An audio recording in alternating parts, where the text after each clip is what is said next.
ATS is reaching new heights with its Special Access Services team and its latest drone technology.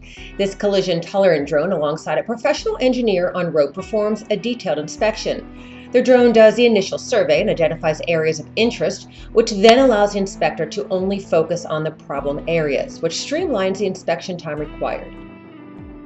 A typical Special Access Services team at ATS consists of a SPRAT Level 3, 2 engineering staff with applicable inspection certifications, including SPRAT Level 1 or 2, with all being FAA certified for flight.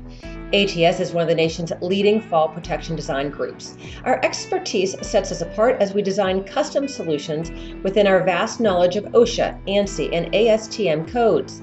Specialized access is in such high demand, ATS created a division to specifically meet those needs. ATS, we love to inspect, and it shows.